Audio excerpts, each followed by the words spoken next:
नमस्कार, प्रणाम। कैसे हैं आप लोग? इस वक्त हम रूम में हैं और एक वीडियो देखा अभी खेसारी जी का चल रहा था, तो सो के उठे हैं और वीडियो बनाने लगे हैं। अभी कपड़ा भी नहीं पहने हैं और जिम भी नहीं गए हैं।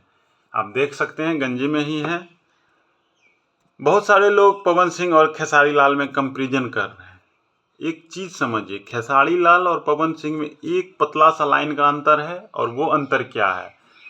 आप लोग जो भी क्रिकेट देखते होंगे, क्रिकेट में रोहित शर्मा और विराट कोहली दोनों का कंपटीशन चलता है, हेल्दी कंपटीशन चलता है। इंडिया के लिए बहुत फायदेमंद भी रहा है वो कंपटीशन। तो उन दोनों में क्या अंतर है, कौन बड़ा खिलाड़ी है, आप आंक नहीं सकते हैं। बस इतना समझिए कि रोहित शर्मा अपने टैलेंट के बदौलत खेले और विराट कोहली में टैलेंट नहीं था उतना, लेकिन अपने मेहनत के बदौलत उन्होंने साबित किया दुनिया को कि दुनिया के एक नंबर जो सचिन हैं, भगवान कहे जाते हैं, उसके बाद वो अपना लाइन खींच दिए। यही अंतर है दोस्तों। लोग कहते हैं कि पवन सिंह की आवाज़ में माता सरस्वती बसती है, तो सचमुच उसकी आवाज़ में सरस्वती बसती है, तो वो भोजपुरी के रोहित शर्मा है। लेकिन खेसारी लाल यादव में उतना गाने का वो टैलेंट नहीं है, लेकिन उन्होंने अपने मेहनत से और अपने लगन से उन्होंने साबित कर दिया है कि बहुत बड़ा स्टार बनने के लिए टैलेंट की ज़रूरत नहीं होती है। आप में मेहनत करने का हुनर होना चाहिए, जज्बा होना चाहिए। ये बहुत बारीक लाइन है, आप लोग समझिएगा कि रोहित शर्मा का जो लेवल है उससे कई गुना बड़ा ज़्यादा लेवल विराट कोहली का है। एक लीडरशिप रोहित शर्मा ने जरूर तय किया है, लेकिन रोहित शर्मा ने जितना रन बनाया है उतना आपको 2-4 मिल जाएंगे रन बनाने वाले। लेकिन विराट कोहली तो इस दुनिया में एक ही पीस है, और वही है रोहित शर्मा भी। लेकिन चलिए, कंपैरिजन करने वाले तो बहुत लोग कहते हैं, बहुत सारे फैन रोहित शर्मा के भी है, उनके 4 गुना फैन खेसारी लाल यादव के भी हैं। जितना कंपैरिजन जिसके साथ होता है।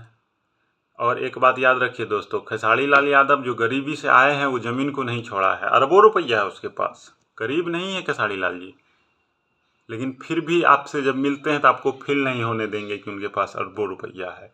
एक छोटा छोटा हर एक जात को लेके साथ में चलने वाला, आज के डेट में कौन इतना किसको इज्जत देता है अरबपति बनने के बाद। आप जो वीडियो इसको देख रहे हैं ना, आप खुद अगर बन जाइएगा करोड़पति, आप में भी थोड़ा सा एरोगेंट आ जाएगा, लेकिन खेसारी लाल यादव में नहीं है।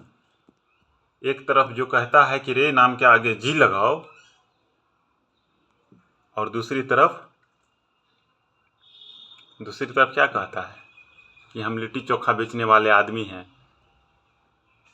पैर छूते हैं। छोटे छोटे यूट्यूबर, ब्राह्मण यूट्यूबर, अरे खेसारी लाल के मानने वाला 5 ही लाख होंगे ना, जो उनको देख के सीखते होंगे कि खेसारी लाल ने ब्राह्मणों का पैर छुआ तो कहाँ से कहाँ पहुँच गया।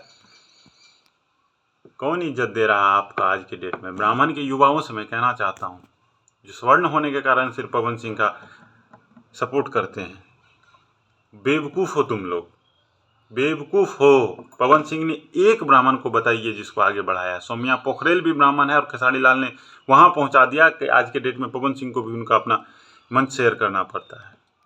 बाकी विदा करिए हमको, आएंगे नए एपिसोड में। आप लोग को जो समझना है समझिए, चाटुकारिता नहीं कर रहे हैं, ये फैक्ट